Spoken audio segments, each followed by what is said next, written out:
Hello, my name is Martin. I'm a linguist and a translator. Welcome to my language channel. This is the first in a series of videos on Spanish grammar. Here we'll start with a brief introduction to the Spanish language. According to the Instituto Cervantes, an organization dedicated to the study and teaching of Spanish, this language has the second largest number of native speakers in the world after Mandarin Chinese. How did this come about? The language referred to as Spanish is the dialect of the Castile region of Spain, or Castilian, Castellano in Spanish, that evolved from Vulgar Latin. Here the word vulgar does not mean rude or offensive, but common. Vulgar Latin was the colloquial language of the common people. It has been said that a language is nothing more than a dialect with an army and a navy. And that is exactly what happened in the case of Spanish.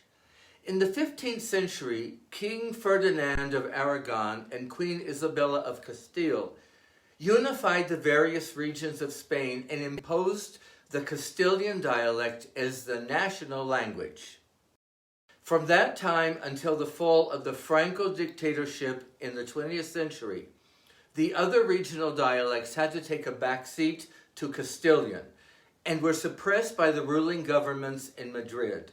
In fact, under Franco, the use of other Spanish languages such as Catalan and Galician was actually forbidden in government publications and in the media.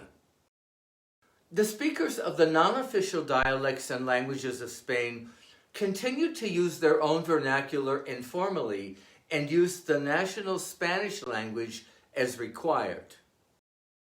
The 15th century also saw the beginning of the conquest of North and South America and the exportation of the Spanish language to the new colonies. Even though many of the conquerors and colonizers, including Columbus, were native speakers of other languages, they were obligated to use Castilian in the colonies.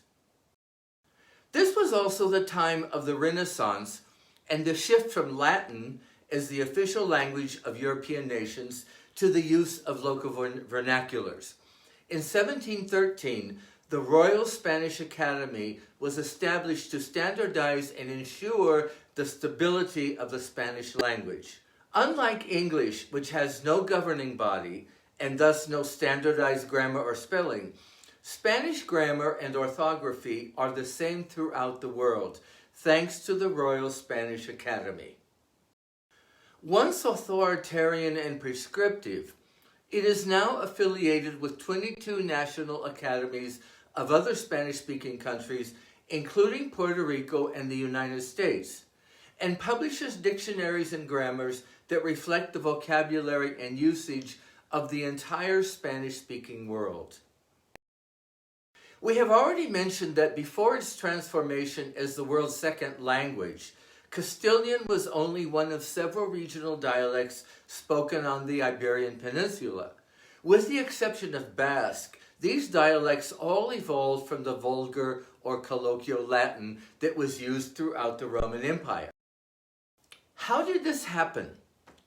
When the Romans conquered the Iberian Peninsula around 218 BC, the inhabitants had their own languages and were obligated to learn Latin as a second language. In the colonization process, the speech patterns and vocabularies of the local populations had an influence on the local version of Latin that was imposed upon them. The Basque language spoken in northern Spain and southern France is the only survivor of the original languages that were spoken on the Iberian Peninsula prior to the Roman conquest. It is not related to any of the Romance languages, nor to any other known language in the world. A few Basque words such as izquierdo, left, and zurdo, left-handed, have found their way into the Spanish language. The so-called Iberian language, now extinct, contributed several words such as ardilla, squirrel, barro, mud, and Galápago, tortoise, to Spanish.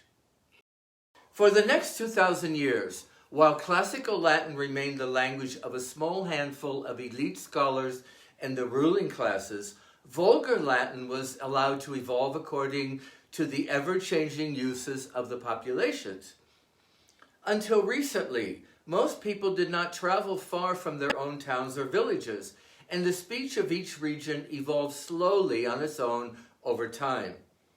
If one were to travel across the Iberian Peninsula, one would not encounter much dialectical variance from one village to another, but the differences accumulate over distances.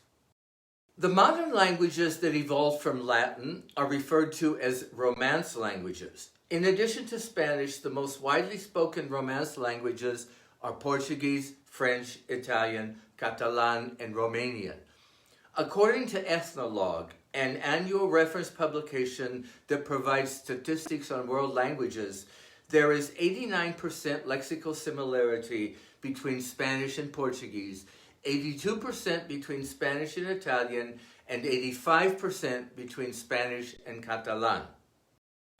Other than Latin, the language that made the greatest contribution to Spanish is Arabic.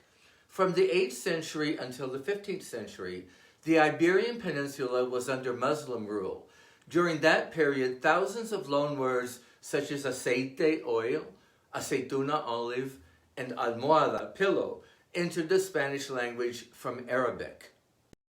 After the conquest of North and South America, hundreds of indigenous words such as chocolate, chocolate, tomate, tomato, and Caribe, Caribbean, found their way into the Spanish language. In addition, countries with large indigenous populations such as Mexico, Guatemala, and Ecuador use hundreds of indigenous loanwords in their local vocabulary. Many of these words, such as hurricane from the Taíno language, have also found their way into English. No introduction to Spanish written in English would be complete without a list of some common Spanish words that are used in English. I won't read them off to you, but you can pause this video to review them. Now let's review what we have learned about the Spanish language. Spanish has the second largest number of native speakers in the world after Mandarin Chinese. The Spanish language is actually the local dialect of Castilian, Castellano and Spanish, that evolved from Vulgar Latin. Spanish was exported to North and South America during the conquest and colonization. During the Renaissance, Spain and other European countries started using their local vernaculars as official languages instead of Latin. The Royal Spanish Academy was established in 1713 to standardize and ensure the stability of the Spanish language. When the Romans conquered the Iberian Peninsula around 218 BC, the inhabitants were obligated to learn Latin as a second language. But the speech patterns and vocabularies of these populations had an influence on the local version of Latin. Basque is the only survivor of the original languages spoken on the Iberian Peninsula prior to the Roman conquest. A few Basque words have found their way into the Spanish language. The so-called Iberian language, now extinct, also contributed several words to Spanish. The modern languages that evolved from Latin are referred to as Romance languages. The most widely spoken Romance languages are Spanish, Portuguese, French, Italian, and Catalan. Other than Latin, the language that made the greatest contribution to Spanish is Arabic. After the conquest of North and South America, hundreds of indigenous words have also found their way into the Spanish language. Many Spanish words have also been adopted into modern English. So that wraps it up for today's introduction to the Spanish language. If you have found this information helpful, be sure to like this video and click on the subscribe button for more like this one. Thank you so much for watching.